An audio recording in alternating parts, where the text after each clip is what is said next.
के लेक्चर में हम स्टडी करेंगे मल्टीप्लेक्सर। जैसे कि हमने स्टडी कर लिया है कि कॉम्बिनेशनल सर्किट्स क्या होते हैं, तो मल्टीप्लेक्सर भी एक कॉम्बिनेशनल सर्किट है। तो देखते हैं कि मल्टीप्लेक्सर क्या है। सबसे पहले तो जो मल्टीप्लेक्सर है ये एक कॉम्बिनेशनल सर्किट है। जैसे कि हमने लास्ट किया है half adder and full adder, वो कॉम्बिनेशनल सर्किट थे। इसी तरीके से मल्टीप्लेक्सर एक कॉम्बिनेशनल सर्किट है। इसके अंदर क्या है, इसके अंदर काफ़ी सारी इनपुट्स होती हैं और एक ही आउटपुट होती है। जैसे कि हमने इसका एक ब्लॉक डायग्राम बना रखा है, इसके अंदर बहुत सारी इनपुट्स हैं और एक आउटपुट है। तो ये आपकी कंस्ट्रक्शन होती है एक मल्टीप्लेक्सर की। इस मल्टीप्लेक्सर को हम डाटा सिलेक्टर भी कहते हैं। डाटा सिलेक्टर क्यों कहते हैं? क्योंकि हमारे पास बहुत सारी इनपुट्स हैं और उन सभी इनपुट्स पर क्या है, डाटा है। वो सारी की सारी डाटा लाइंस हैं। जैसे कि ये हैं, ये सारी डाटा लाइंस हैं। इसमें से एक ही डाटा आपका आउटपुट के ऊपर जाएगा। तो कौन सा डाटा आपका आउटपुट के ऊपर जाएगा उसको हम सेलेक्ट करते हैं। तो इसलिए हम इसको डाटा सेलेक्टर भी बोलते हैं। अब हम देखते हैं कि जो मल्टीप्लेक्सर है वो किस तरीके से रिप्रेजेंट किए जाते हैं, उनका नाम कैसे होता है। तो कोई भी मल्टीप्लेक्सर है उसको हम इस तरीके से रिप्रेजेंट करेंगे, n:1 मल्टीप्लेक्स। क्लियर है? तो n:1 मल्टीप्लेक्सर का अगर हम एक ब्लॉक डायग्राम बनाएं, एक ब्लॉक की हेल्प से उसको हम रिप्रेजेंट करें, तो वो कैसे रिप्रेजेंट होगा। तो सपोज कीजिए ये हमारे पास एक n:1 मल्टीप्लेक्सर है। तो n:1 का मीनिंग क्या है? n:1 का मीनिंग है जो n है हमारे पास वो क्या है, number of inputs.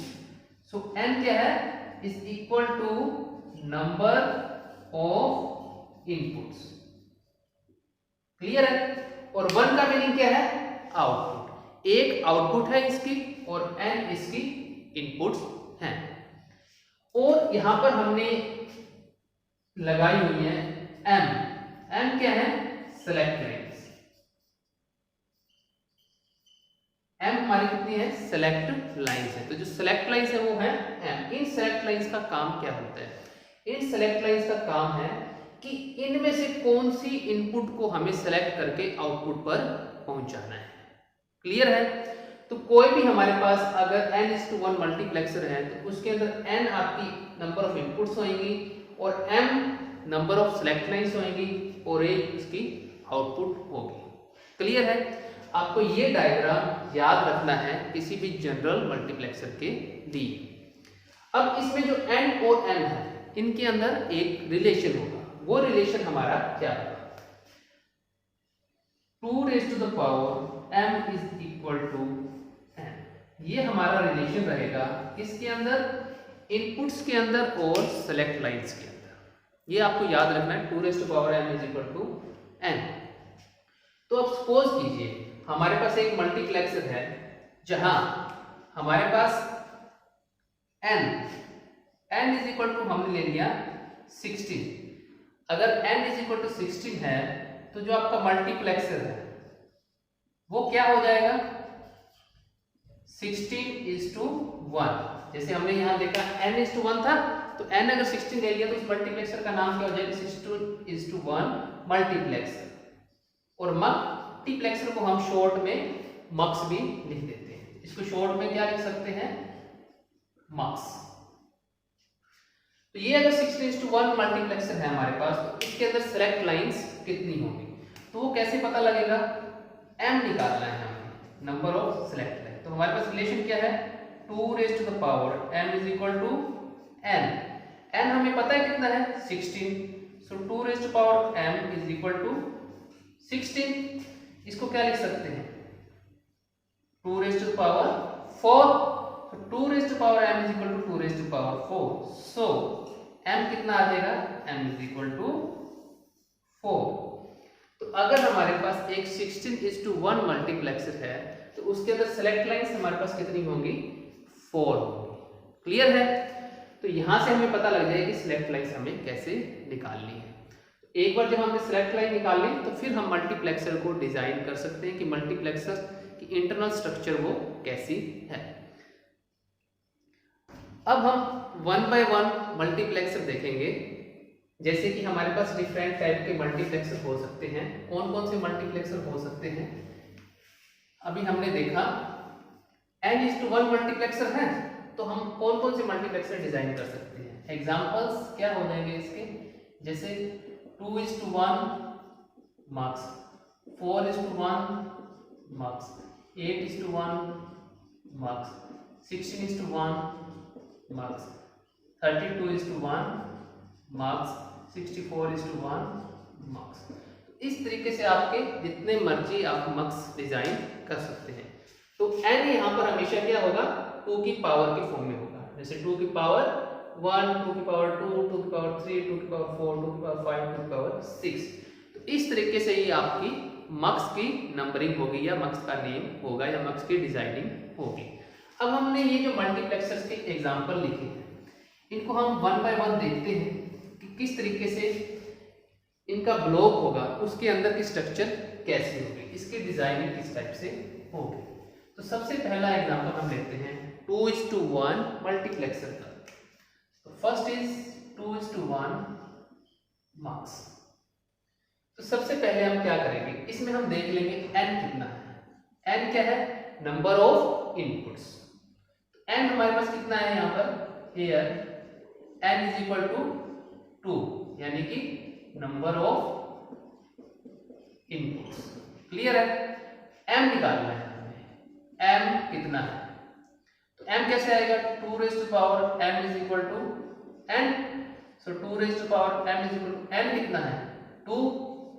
So 2 raise to power m is equal to 2 raise to power 1। तो m कितना आ गया? So m is equal to 1। m 1 आ गया हमारा और n कितना है? 2। क्लियर है? तो इसका अगर हम एक ब्लॉक बनाए, ब्लॉक डायग्राम से इसको रिप्रेजेंट करें हम, तो वो कैसे रिप्रेजेंट होगा? यहां हमने कर दिया 2:1 मल्टीप्लेक्सर। तो 2:1 मल्टीप्लेक्सर के अंदर n कितना है हमारे पास? 2 है, 2 इनपुट्स हैं। तो यहां पर हमारे पास 2 इनपुट्स होंगे, जिसका नाम हम लिख देंगे D0 D1, डाटा 0 डाटा 1। तो 2 इनपुट्स हो गए, आउटपुट हमारे पास 1 हो गई। सेलेक्ट लाइन कितनी आई है?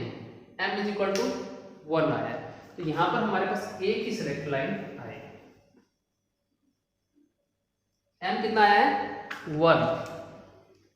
एक सेलेक्ट लाइन कौन सी आएगी? S0। तो ये इसका ब्लॉक डायग्राम हो जाएगा, अगर हमने ब्लॉक डायग्राम की हेल्प से इसको रिप्रेजेंट करना है। क्लियर है? m सेलेक्ट लाइन होगी, यानी कि 1 सेलेक्ट लाइन हो गई। अब ये तो हमने इसको ब्लॉक डायग्राम से रिप्रेजेंट कर दिया, लेकिन अगर इसकी इंटरनल डिजाइनिंग करनी है हमें, तो वो कैसे होगी? उसके लिए इसका हमें ट्रुथ टेबल बनाना पड़ेगा। ट्रुथ टेबल कैसे बनेगा वो देखते हैं। यहां हम लिख लेते हैं सेलेक्ट लाइन। अब ये हम क्या डिजाइन कर रहे हैं? ये क्या लिख रहे हैं? इसका ट्रुथ टेबल। यहां लिख लेते हैं हम आउटपुट। सेलेक्ट लाइन इसकी कौन सी है? एक ही सेलेक्ट लाइन है, यानी कि S0। और आउटपुट कौन सी है? एक ही है, 1। तो जब आपकी एक ही सेलेक्ट लाइन है, ये सारा काम तो बाइनरी में ही हो रहा है, तो अगर एक ही इनपुट है तो उसकी 2 पॉसिबिलिटी हो सकती है, 0 एंड 1। क्लियर है? अब सेलेक्ट लाइन किस लिए यूज हो रही है? इनपुट को सिलेक्ट करने के लिए। ठीक है? तो ये आपका इस तरीके से स्ट्रक्चर हो गया। सपोज करो आपकी 2 इनपुट्स हैं D0 D1 और यहां आपकी आउटपुट है Y। ठीक है? तो ये एक तरीके से आपका क्या है? यहां पर स्विच है, कनेक्शन है, और इस कनेक्शन को कौन ऑपरेट कर रहा है? S0। ठीक है? S0 डिसाइड करेगा कि कब आपका D0 जाना है आउटपुट पर और कब D1 जाना है आपका आउटपुट पर, क्योंकि वो सेलेक्ट लाइन है। तो यहां पर हम देखते हैं कि जब S0 0 है तो आउटपुट के ऊपर क्या जाए? D0। तो जब S0 0 है तो हमारा कनेक्शन ये वाला होगा। क्लियर है?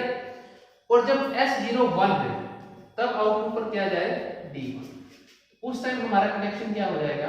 D1 D2, ये वाला कनेक्शन हो जाएगा आउटपुट के साथ। कब? जब S0 हो गया 1। क्लियर है?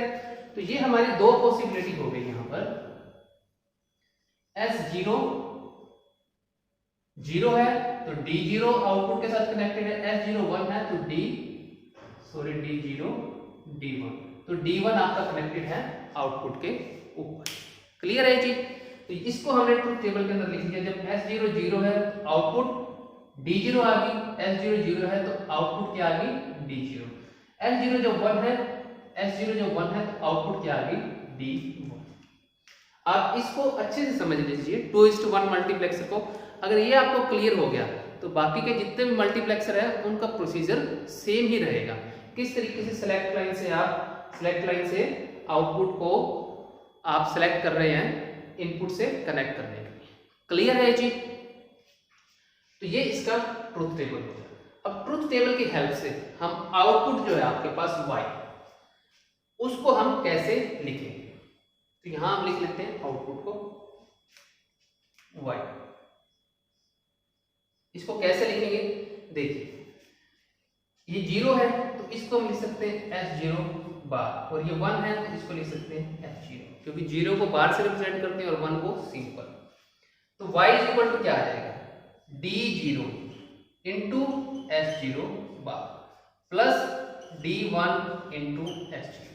देखो, D0 into S0 bar plus D1 into S0, ये आपका आउटपुट का एक्सप्रेशन आ जाएगा। अब आप इसमें पुट करके देख सकते हो। देखो, if S0 is equal to 0, अगर S0 को हम 0 रखते हैं तो क्या होगा?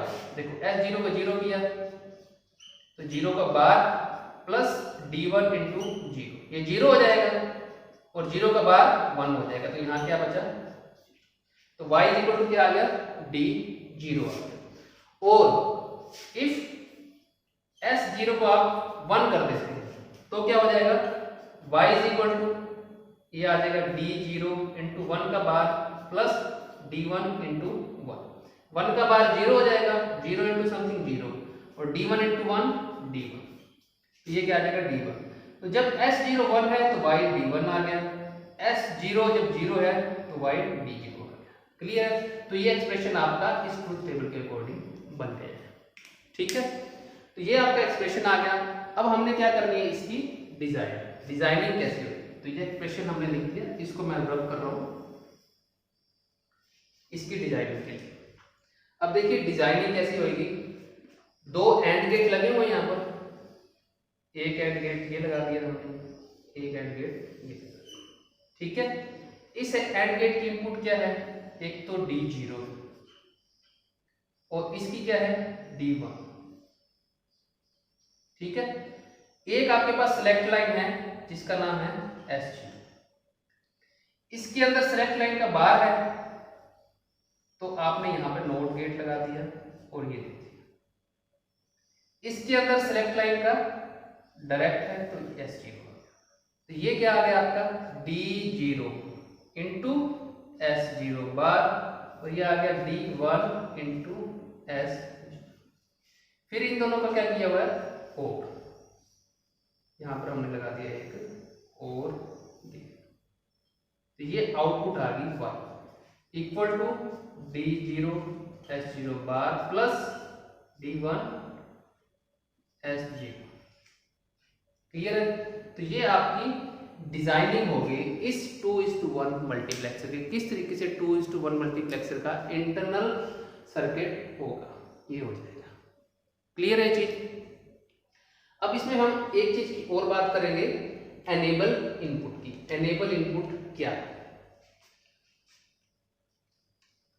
तो यहां पर हम, अगर ये आपके पास दो एंड गेट्स हैं, यहां पर अगर मैंने दो इनपुट कनेक्ट कर दी इस तरीके से, और इसको नाम दे दिया मैंने एनेबल, और इसको हम स्ट्रोब भी बोलते हैं, इसको रिप्रेजेंट करते हैं G से, और यहां हमने एक लगा दिया नोट। क्लियर है? तो अगर इस एनेबल को हम जीरो देंगे तो जीरो का बार क्या हो जाएगा 1, तो इन दोनों की इनपुट में क्या चला जाएगा 1। और अगर एंड गेट को आपने 1 दे दिया तो यानी कि उसकी आउटपुट बाकी के ऊपर डिपेंड करेगा। ठीक है, तो ये नॉर्मली काम करेगा जैसे पहले काम कर रहा था। लेकिन अगर इसको आपने दे दिया 1 तो इसका बार क्या आ जाएगा 0, तो 0 जब एंड गेट में जाएगा तो आउटपुट क्या हो जाएगी 0 हो जाएगी दोनों एंड गेट्स की, यानी कि वो काम नहीं कर रहे। जब आउटपुट ही 0 ही आ रही है हर केस में, इसका मतलब वो वर्क नहीं कर रहा। तो आप यहाँ नोट कर सकते हैं कि एनेबल क्या है। मैं यहाँ बीच में लिख रहा हूं आपके एनेबल,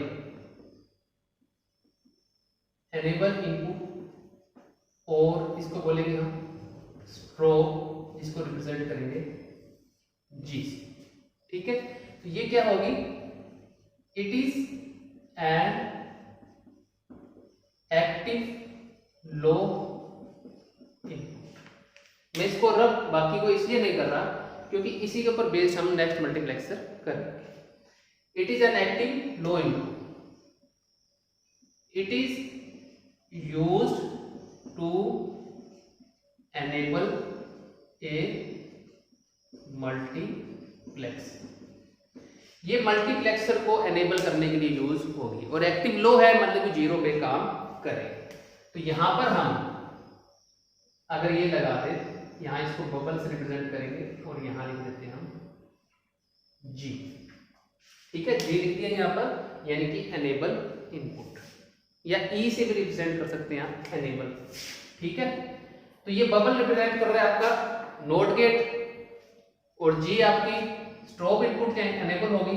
तो इसको हम क्या करेंगे, हमेशा ग्राउंड करेंगे, यानी कि 0 देंगे तभी ये आपका मल्टीप्लेक्सर काम करेगा। अगर इसको 1 देंगे तो ये मल्टीप्लेक्सर काम नहीं करेगा। तो ये काम किसका हो जाएगा, एनेबल इनपुट का हो जाएगा, स्ट्रोब का हो जाएगा। क्लियर है ये चीज कि एनेबल इनपुट आपकी क्या है। तो हर मल्टीप्लेक्सर के अंदर आपकी एनेबल इनपुट लगी होगी। अब इसको मैं रब कर देता हूं।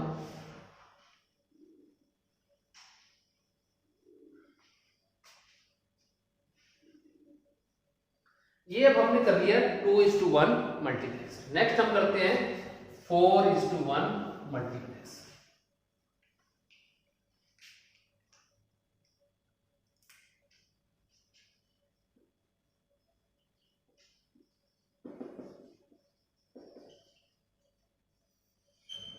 Four is to one multiplexer. 4:1 multiplexer में n क्या है 4 है, और m कितना आ जाएगा, m निकालना है। m कैसे निकलेगा, 2m = n, और n है 4। 2m = 4 को क्या लिख सकते हैं 2 तो m क्या आ गया 2। तो 2 हमारे पास सेलेक्ट लाइन्स हो जाएंगी, और 4 आपके पास क्या है इनपुट्स। तो यहां पर अगर हम इसको रिप्रेजेंट कर रहे हैं ब्लॉक डायग्राम से, तो कैसे रिप्रेजेंट करेंगे, तो ये आपका हो गया 4:1 मार्क्स। इनपुट्स आपके पास कितनी होगी 4, D0, D1, D2, D3। और एनेबल इनपुट को आपने क्या कर रखा है, ग्राउंड कर रखा है। इसका नाम दे देंगे हम 4:1। क्लियर है। अब इसकी ट्रुथ टेबल कैसे होगी, अब यहां पर हमारे पास जो सेलेक्ट लाइन है वो कितनी हो गई है, सेलेक्ट लाइन हो गई है m = 2, तो इसका नाम दे देंगे हम S0 S1। ठीक है, और सेलेक्ट लाइन यहां पर हम लिख देंगे इस तरीके से S1 S0। तो 4 कॉम्बिनेशन हो गए 0 0 0 1 1 1 1। तो फर्स्ट कॉम्बिनेशन जो होगा उसमें आउटपुट क्या आएगी D0, सेकंड कॉम्बिनेशन में आउटपुट D1, थर्ड में D2 और फोर्थ में D3। क्लियर है। ये उसी तरीके से काम कर रहा है जैसे हमने स्विच दिखाया था। तो इसमें हमारे पास 4 इनपुट्स हैं, तो 4 बार आपका कनेक्शन होगा। जब ये 0 0 है तो D0 होगा, 0 1 है तो D1 कनेक्ट होगा, 1 1 है तो D2, और 1 0 है तो D3, जैसे कि 2:1 मल्टीप्लेक्सर के अंदर था। अब इसके अंदर हमने क्या लिखना है, आउटपुट एक्सप्रेशन लिखना है। आउटपुट एक्सप्रेशन क्या है, तो देखिए आउटपुट एक्सप्रेशन क्या है। सबसे पहले तो आप जितनी इनपुट्स है उसको लिख दो, D0, D1, D2 and D3। 4 inputs हैं आपके पास। अब D0 कब सिलेक्ट हो रही है, जब ये 0 0 है। तो 0 0 को कैसे रिप्रेजेंट कर रहे हैं हम, S1 S0 दोनों का बार। 0 1 को कैसे रिप्रेजेंट कर रहे हैं, D1 सिलेक्ट होगा जब 0 1 होगा, तो 0 मीन्स S1 बार और इसका मीनिंग S1 बार S0। ये आ गया S1, सॉरी यहाँ पे मैंने गलती दी, 1 0 1 1, ठीक है। तो D2 सिलेक्ट कब होगा, जब ये 1 होगा और ये 0, यानी कि S1 और S0 बार। जब ये दोनों 1 1 है तब D3 सिलेक्ट हो रहा है, यानी कि S1 S0। तो ये आउटपुट आ जाएगी आपकी Y किसके लिए, 4:1 मल्टीप्लेक्सर के लिए। अब इसकी डिजाइनिंग कैसे होगी, 1 2 3 4, 4 आपके क्या हो गए, एंड गेट्स हो गए। तो आपने 4 यहां पर हम लिख देते हैं डिजाइन, तो 4 हम एंड गेट लगा देते हैं, 1 2 3 एंड 4। चारों एंड गेट की आउटपुट किस में जा रही है, और के अंदर। तो इन चारों एंड गेट की आउटपुट हम दे देते हैं किसके अंदर, और गेट के, ये आउटपुट हो जाएगी Y। क्लियर है, तो हमने गेट्स लगा दिए। अब फर्स्ट गेट की इनपुट क्या है, फर्स्ट गेट की इनपुट है D0 S1 बार S0 बार। मैं डायरेक्ट यहां पर लिख रहा हूं, आप चाहे तो S1 लिख के उसके आगे नॉट गेट लगा दें, S0 लिख के उसके आगे नॉट गेट लगाए, तभी उसका बार आएगा। मैं यहाँ डायरेक्ट रिप्रेजेंट कर रहा हूँ ताकि ये सर्किट आपका इजीली बन सके और आपको अच्छे से समझ आ सके। D1 S1 बार और S0, इसमें D2 S1 एंड S0 बार, और इसके अंदर 1 2 3 D3 S1 S0। क्लियर है, तो ये इसकी इनपुट्स हो जाएंगी और ये इसकी डिजाइनिंग हो जाएगी। और जो y इज इक्वल टू क्या है, ये पूरा पूरा एक्सप्रेशन हम यहाँ पर लिख सकते हैं एज, ठीक है। प्लस अगर आपने एनेबल इनपुट लगानी है तो वो आप यहाँ पर लगा दें, सबके अंदर देंगे इनपुट, ठीक है। और यहाँ नोड, और ये आपका हो जाएगा ग्राउंड, ये आपकी हो जाएगी एन। ये इसकी डिजाइनिंग होगी 4:1 मल्टीप्लेक्सर की। क्लियर है ये चीज, तो 2:1 मल्टीप्लेक्सर कर लिया हमने, 4:1 मल्टीप्लेक्सर कर लिया। अब हम देखते हैं नेक्स्ट है 8:1। तो जितने भी आगे हैं वो एस्टीज आपके होते जाएंगे, ठीक है। फिर भी हम एक 8:1 मल्टीप्लेक्सर को कर लेते हैं, उसकी ट्रुथ टेबल कैसे बनेगी, उसका एक्सप्रेशन हम कैसे लिखेंगे, ठीक है। डिजाइनिंग पार्ट आप ऐसे ही कर सकते हैं। तो नेक्स्ट हम ले लेते हैं 8:1 मल्टीप्लेक्सर। तो सबसे पहले तो 8:1 मल्टीप्लेक्सर में हम देखते हैं n कितना है, n है आपके पास 8, ठीक है। m कितना आ जाएगा, same 2m is equal to 8 is equal to 2 power 3। तो m कितना आ गया 3, m 3 है and 8, ये आप कर सकते हैं। अब इसको हम अगर ब्लॉक डायग्राम में रिप्रेजेंट करेंगे तो ये आपका हो जाएगा 8:1, और सेलेक्ट लाइन इसकी कितनी हो जाएगी, 3 हो गई है सेलेक्ट लाइन। तो 3 सेलेक्ट लाइन को इस तरीके से रिप्रेजेंट करेंगे, S0 से स्टार्ट किया, S1 S2, ठीक है। डाटा इनपुट्स कितनी हो गई है इसकी, डाटा इनपुट्स हो गई हैं 8 यहां पर हम डाटा इनपुट्स रिप्रेजेंट कर देंगे। इसको थोड़ा सा बड़ा कर लेते हैं, ये 8:1 मल्टीप्लेक्सर हो गया। D0, D1, D2, D3, D4, D5, D6, D7, D0 से लेके D7 टोटल 8 इसकी इनपुट्स हो गई। ये देखिए 8 इसकी इनपुट्स हो गई। अब इसका जो ट्रुथ टेबल है वो कैसे बनेगा, यहां हम इसका ट्रुथ टेबल बना लेते हैं। तो सेलेक्ट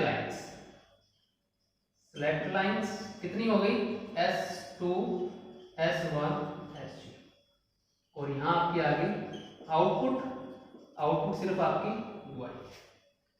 तो ये अगर आप कॉम्बिनेशन यहाँ पर लिख रहे हैं, इसके कौन कौन से कॉम्बिनेशन हो जाएंगे, 8 कॉम्बिनेशन है, 0 0 0 0 0 1 0 0 0 1 0 0 1 1, इसके बाद 1 0 0 1 0 1 1 1 0 एंड 1 1।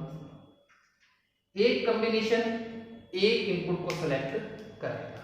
इनपुट्स हमारे पास 8 हैं और 8 ही कॉम्बिनेशन हो गई इन सेलेक्ट लाइन से। तो ये कॉम्बिनेशन सेलेक्ट लाइन का सेलेक्ट करेगा D0, ये वाला कॉम्बिनेशन सेलेक्ट करेगा D1, ये D2 एंड D3। नेक्स्ट ये वाला कॉम्बिनेशन सेलेक्ट करेगा D4, D5, D6 and D7। ठीक है, तो ये इसकी ट्रुथ टेबल बन जाएगी। जब एक बार ट्रुथ टेबल बन गई है उसके बाद आप क्या लिखते हैं, उसका एक्सप्रेशन। तो एक्सप्रेशन कैसे लिखेंगे,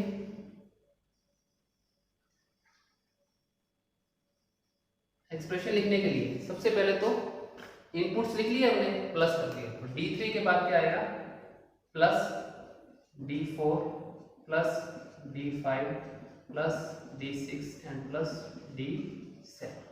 ठीक है, D0 से D7 तक लिख लिया। D0 के साथ कॉम्बिनेशन किया है, S2 बार, S1 बार, S0 बार, जहां 0 है वहां बार, S2 S1 S0 बार। ठीक है, अब नेक्स्ट क्या है, S2 बार, S1 बार, S0, S2 बार, S1 बार, S0। D2 के लिए क्या है, S2 S1 S0, S2 S1 दोनों का बार। इसमें S2 का बार D3 के लिए और S1 S0, S2 बार S1 S0। ये चीज आपको समझ आ रही है, जहां 0 है वहां बार से रिप्रेजेंट कर देना, जहां 1 है वहां विदाउट बार से। तो यहाँ 1 है, S2 आ जाएगा, ये S1 का बार आ जाएगा और ये S0 का बार, S2 S1 S0 इन दोनों का बार। नेक्स्ट S2 S1 का बार S0। नेक्स्ट है ये 1 1 0, S2 S1 S0 का बार। Next S2 S1 S0। तो ये आपके आउटपुट का एक्सप्रेशन आ जाएगा। यहां से आपको इजीली समझ में आ जाएगा। यहां तक आपका हो गया एक्सप्रेशन का पार्ट। अब इसको क्या करना आपने, डिजाइन। तो डिजाइन के लिए जैसे कि आपको दिख रहा है यहाँ पर 1 2 3 4 8 आपके एंड गेट्स लगे। तो यहां पर आप 8 एंड गेट्स लगा दीजिएगा।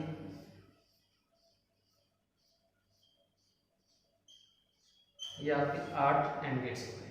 मैं इसके इनपुट्स नहीं रिप्रेजेंट कर रहा, इन सबको क्या करना है आपको, और गेट के अंदर देना है।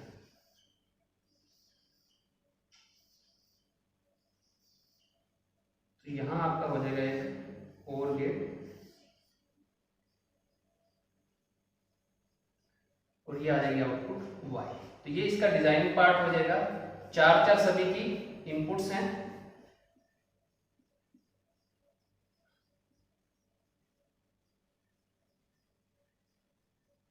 तो चारों इनपुट्स आप यहां पर लिख सकते हैं। मैं एक लिख देता हूं, बाकी आप खुद लिख लीजिएगा। जैसे D0 S2 बार S1 बार S0 बार, बाकी आप सभी लिख सकते हैं। तो ये इसका डिजाइनिंग पार्ट हो जाएगा 8:1 मल्टीप्लेक्सर का। क्लियर है? इसी तरीके से आप कर सकते हैं कौन सा, 16:1 मल्टीप्लेक्सर। अगर आपको 16:1 मल्टीप्लेक्सर करना है तो क्या आ जाएगा, n = 16 आ जाएगा। m कितना आएगा, यहाँ 16 2 रेज़ टू पावर 4, तो m आ गया m इज इक्वल टू 4। तो सिलेक्ट लाइन आपकी 4 हो जाएंगी। तो 4 सिलेक्ट लाइन कैसे होंगी, यहाँ से S0 S1 S2 S3 और इसको आप 16:1 कर देंगे और ये आ जाएगा आपका D0 से लेके D50। 16 इसकी इनपुट हो जाएंगे D0 से लेके D50। ब्लॉक डायग्राम हो जाएगा, यहाँ पर S0 S1 S2 S3 आ जाएगा, 16 रोज आपकी बन जाएगी। तो उससे आप डिजाइन इसको कर सकते हैं 16:1 को। इसी तरीके से आपका अगर 32:1 मक्स है उसको भी आप डिजाइन कर सकते हैं। कितने भी आपका मक्स हो 32 64 सबको आप इस तरीके से सोल्व करके और डिजाइन कर सकते हैं। तो ये हमारा हुआ कि मक्स को हम कैसे रिप्रेजेंट करते हैं और कैसे उसकी डिजाइनिंग करते हैं। क्लियर है। अब हम एक बार ये जो मक्स हम डिजाइन कर रहे हैं और इनको हम स्टडी कर रहे हैं तो इनका एडवांटेज क्या है, हम एक बार इस पर नजर डाल लेते हैं कि इनकी एडवांटेजेस क्या है। Advantages of multiplex. सबसे जो पहला पार्ट है simplification is not required. Simplification क्या था, जैसे लास्ट हमने देखा है बूलियन अलजेब्रा किए थे एंड के मैप्स किए थे। तो बूलियन अलजेब्रा और जो के मैप्स थे वो यूज हो रहे थे आपके पास कोई भी एक्सप्रेशन है उसको सोल्व करने के लिए या उसको मिनिमाइज करने के लिए, छोटा करने के लिए। तो उसमें हम बूलियन अलजेब्रा भी लगा रहे थे, के मैप भी लगा रहे थे। तब उसके बाद हमारे पास जो मिनिमाइज होकर एक्सप्रेशन आता था उसको हम फिर डिजाइन करते थे यूजिंग गेट्स। क्लियर है।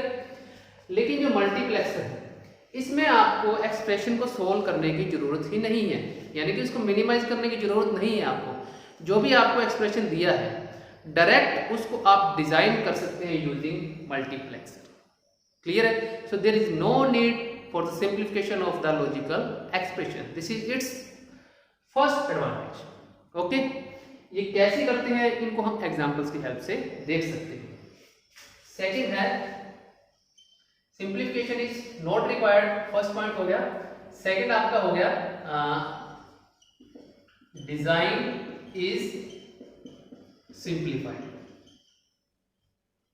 उसके बाद जब इसकी डिजाइनिंग करनी है हमने गेट्स की हेल्प से नहीं करेंगे, हम किसकी हेल्प से करेंगे, डायरेक्ट मल्टीप्लेक्सर। अगर हमारे पास एक 16:1 मल्टीप्लेक्सर है इसका यूज करके हम डायरेक्ट उसको डिजाइन कर लेंगे। और ये मल्टीप्लेक्सर आपको कैसे मिलेंगे, आईसीज की फॉर्म में मिलेंगे, इंटीग्रेटेड सर्किट की फॉर्म में मिलेंगे। तो आपके पास एक 16:1 मल्टीप्लेक्सर की आईसी है, उसको यूज करके आपको जो एक्सप्रेशन दिया हुआ है उसको आप डिजाइन कर सकते हैं। तो आपकी जो डिजाइनिंग है वो भी सिंप्लीफाइड हो जाएगी, उसमें आपको बारी बारी गेट्स नहीं यूज करने पड़ेंगे। तो ये सेकंड है। थर्ड है आईसी जो पैकेज काउंट है इज रेड्यूस्ड। अब पहले आप गेट्स की हेल्प से डिजाइन कर रहे थे तो गेट्स की आपके पास डिफरेंट आईसीज हैं, तो आपको एंड गेट की आईसी यूज करनी है, और की यूज करनी है, नेट्स की यूज करनी है। तो उसके लिए आपको जो नंबर ऑफ इनपुट्स दे रहे थे बहुत ज्यादा हो गई। जैसे हमने 8:1 मल्टीप्लेक्सर किया है तो इसके अंदर कितने इनपुट्स दे दी थी, 4 × 8 32 इनपुट्स हम देंगे। ठीक है। तो इस तरीके से उसकी जो डिजाइनिंग है, अगर हम आईसी की हेल्प से डिजाइन कर रहे हैं तो बहुत सारे उसमें पिंस चाहिए, नंबर ऑफ पिंस बहुत ज्यादा चाहिए। लेकिन अगर हम मक्स की हेल्प से डिजाइनिंग कर रहे हैं तो उसमें जो पिंस चाहिए उसकी आईसी पैकेज काउंट है, number of pins required in particular IC, वो रिड्यूस्ड हो जाएंगे। तो ये इसके थर्ड एडवांटेज है। तो ये तीनों इसकी एडवांटेज है मल्टीप्लेक्सर की over designing using gates. Clear है। तो यहाँ आज के लेक्चर में हमने स्टडी किया है कि मल्टीप्लेक्सर क्या है और जो मल्टीप्लेक्सर उसको कैसे रिप्रेजेंट करते हैं और उनकी डिजाइनिंग कैसे करते हैं।